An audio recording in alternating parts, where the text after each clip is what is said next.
Okay, so can you tell me who your favorite artist is? Um, that's that's hard. That's like asking my favorite song. I have a lot of artists that I love, ranging from painting to jewelers. I love Frida Kahlo, uh, and gosh, now I'm going blank. Oh, Alexander McQueen. He is one of my top artists in general. He's a fashion designer, but he has such a beautiful imagination. So he's definitely up there. And in terms of jewelers, it's funny, but I love Alexander Calder, that simple look. But I also love new jewelers such as Julia DeVille.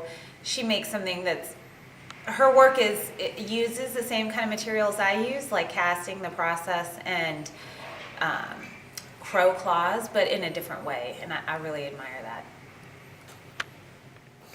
All right, so can you tell me your method behind your jewelry making? Yes, I use a method called lost wax casting, and I also do fabrication, but I'll touch upon both of those. Lost wax casting is a really old process, and it's just so fun and cool because you get to use big flames. And anyways, the process is an object, and either making a mold of it and using wax as an injection in the mold. And then what happens with that is that it gets burnt out in a kiln. It's invested, is what we call, with it's a ceramic, silica, various powders, and then it hardens, and the wax is burnt out, and so what's left is a cavity. So that's one process for doing it. Or you can use something that is like a stick, or bone doesn't melt out because of the carbon. It doesn't work very well. But you can take a lot of organic objects and do the same method, and it burns out, leaving a cavity. And the wonderful thing about this, and it's widely used in jewelry, is that you can make so many multiples of it. And so it's really wonderful for a production line. And then the other process I use is what we call fabrication, which is simply taking materials and then putting them together to make jewelry, but primarily in metal. So I do some of that with my new line, which is almost all of my jewelry is inspired by nature, being outside, inspired by animals, and usually it's taking a piece of that animal, and all of my jewelry is found, it's not killed. So I have a deep respect for animals, so I would never do that. But I do find the hunting culture in North Carolina fascinating, so that kind of leads into it and has inspired some of my work, primarily from deer antler, beaver teeth, crow claws, just one actually that my fiance found. So that method is primarily with the lost wax casting, is taking an object and making a mold of it.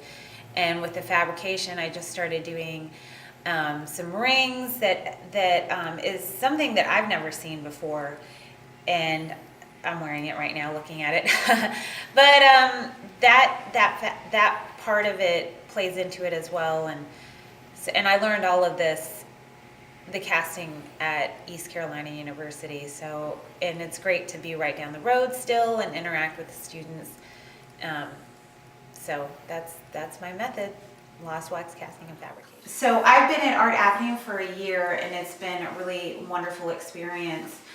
I kind of thought strategically before I was graduating, where I would have my studio, and I had already been working with Claire and Andy Denton, and so it really worked out that I was able to move into Art Avenue and kind of get started. And it really wouldn't have been complete if I didn't have Autumn Brown's help. She's also a metalsmith in town, and she helped set up the casting studio. And so it really was serendipitous.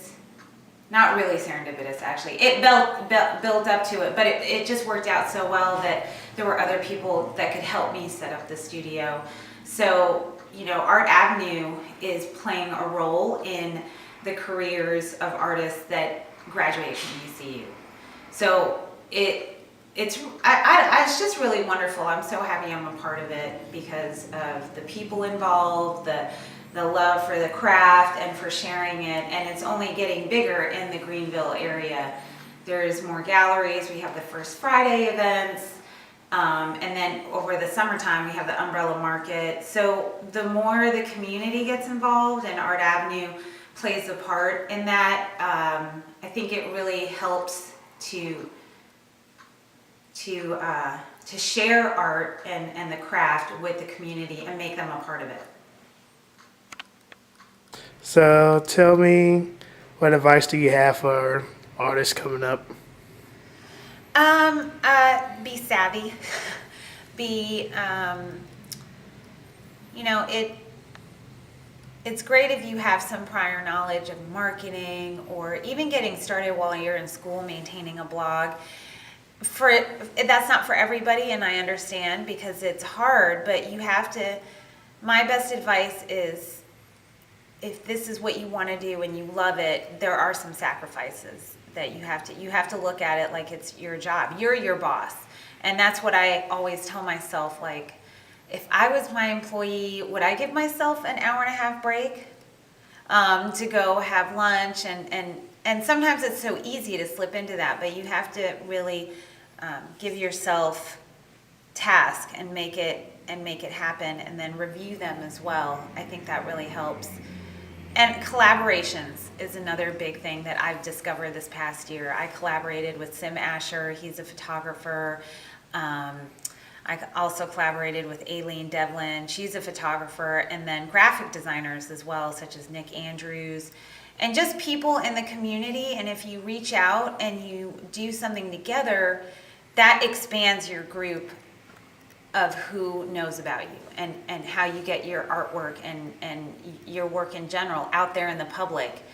And I think that teamwork and collaborating with other people is huge. And that's a big advantage that we have because we're artists, but from different mediums.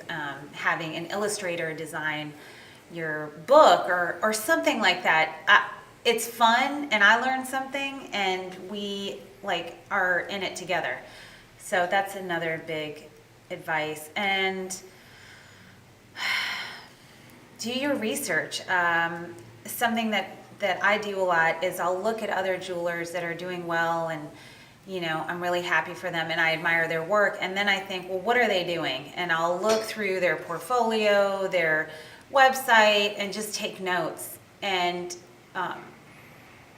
it's that method of stealing, not borrowing, not taking, but saying, hey, look, that person did that, I'm going to try it. And it works most of the time. So I think that's it. All right, thank you.